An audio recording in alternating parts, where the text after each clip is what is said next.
Yes 11th class, good evening all of you. मैं आपके साथ अकाउंटिंग इक्वेशन का थोड़ा सा शेयर करना चाहती हूँ। ध्यान से देखेंगे। Although we have already done this chapter but it is basically for those who have not attended the class. Okay, accounting equation क्या है हमारी? एसेट्स इज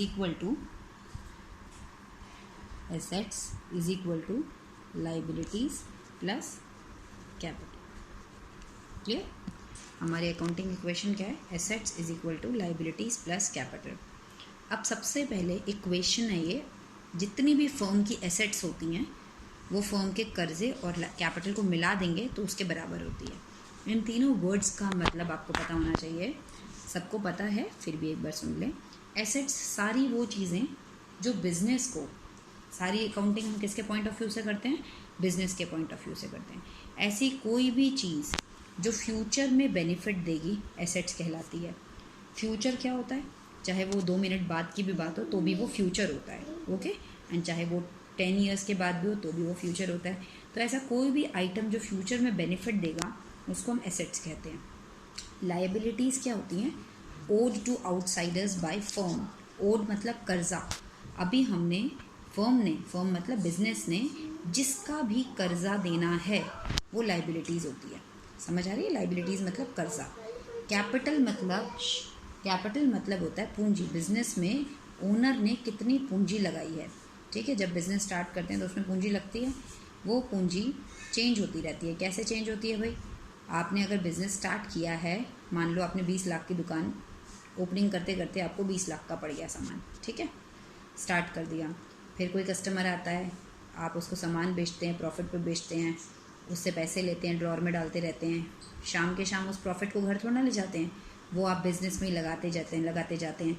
तो आपकी जो पूंजी आपने 20 लाख लगाई थी वो बढ़ जाती है बिकॉज ऑफ प्रॉफिट। तो कैपिटल आपकी जो है, ये अगर मैं बात करूँ, ये 4 चीज़ों की वजह से चेंज हो जाती है। खर्चे हो रहे हैं, अगर उस दुकान का रेंट देना है तो एक्सपेंस है, कम हो जाएगा। इनकम है, एक्सपेंस, इनकम, प्रॉफिट, लॉस। ये 4 चीज़ों की वजह से आपकी कैपिटल जो है, आपकी जो कैपिटल है बेटा, वो 4 आइटम्स की वजह से चेंज होती है। Expense, income, profit and loss. Definitely expense होने की वजह से कैपिटल कम हो जाती है, इनकम और प्रॉफिट होने की वजह से बढ़ जाती है, और लॉसेस की वजह से कम हो जाती है। मैंने एक कॉम्प्रिहेंसिव क्वेश्चन तैयार किया है, 16 पॉइंट्स का क्वेश्चन है। इसमें मैंने ट्राई किया है कि सारे के सारे पॉइंट्स कवर करें सो दैट जिसने क्लासेस अटेंड नहीं की थी उसको मिल जाए। ओके, क्वेश्चन और आंसर दोनों की वीडियो मैं आपके साथ शेयर करूंगी। Point number 1, mister x started business with cash 1 lakh, machinery 50,000, building 20 lakhs।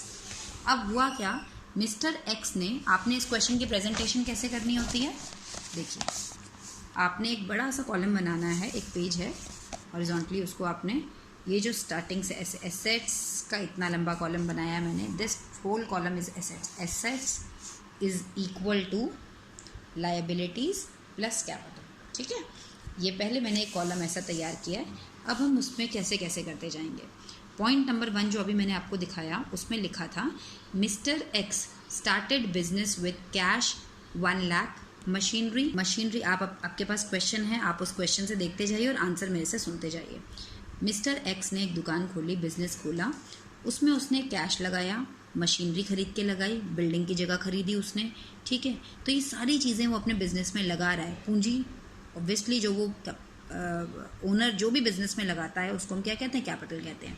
लेकिन आपको पता है जो भी बिजनेस में लगाई जा रही हैं वो चीज़ों की हमें फ्यूचर में ज़रूरत है, इसलिए वो हमारी क्या है? सब एसेट्स हैं। तो पहली एसेट्स जो लगाई गई है बिजनेस में वो है कैश, दूसरी थी मशीनरी, तीसरी थी बिल्डिंग। कैश कितना लगाया? 1 लाख लगाया। बिजनेस के पास कैश आ गया, इसलिए मैंने प्लस लिखा है। सारी एंट्रीज बिजनेस के पॉइंट ऑफ व्यू से हो रही है। ठीक है, बिजनेस अपने में रिकॉर्डिंग कर रहा है। बिजनेस के हाथ पैर नहीं होते, वो आर्टिफिशियल पर्सन होता है, उसके लिए काम अकाउंटेंट करता है, लेकिन उसके पॉइंट ऑफ व्यू से करता है।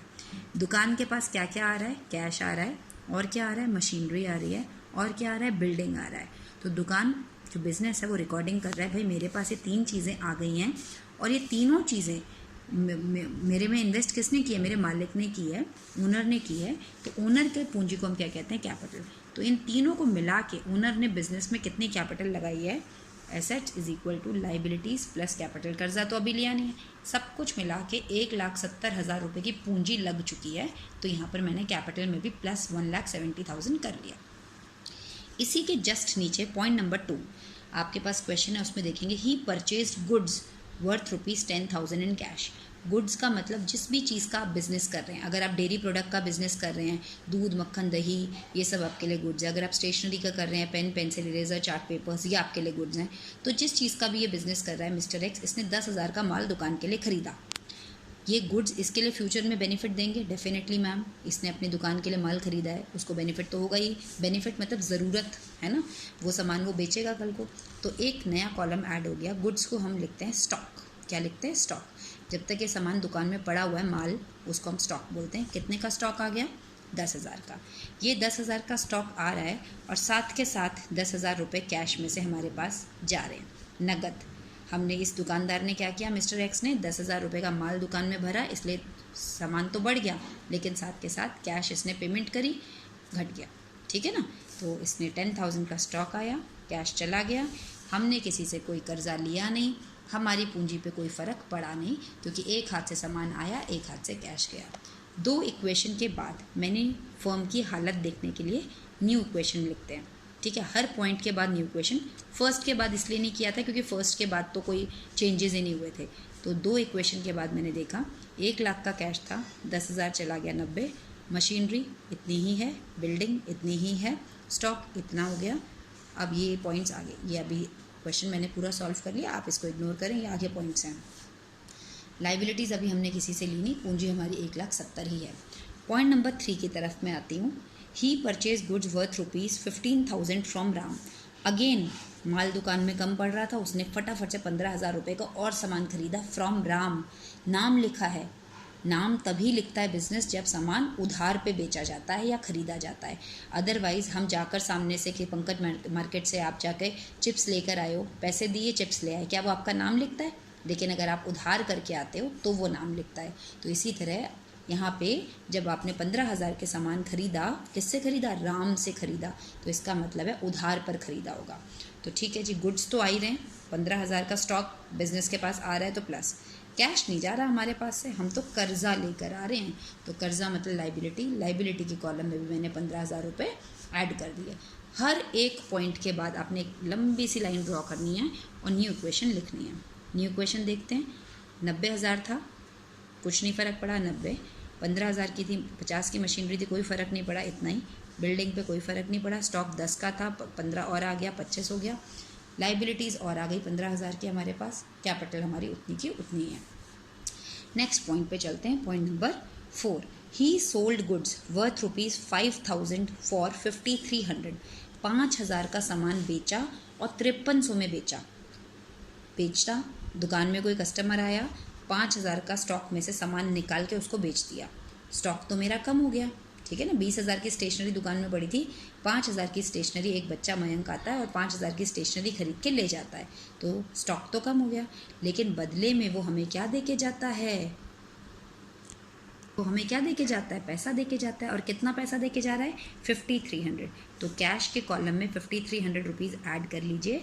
सामान गया 5,000 का, पैसा आया 5,300, 300 रुपये का हमें क्या हो गया? फ़ायदा।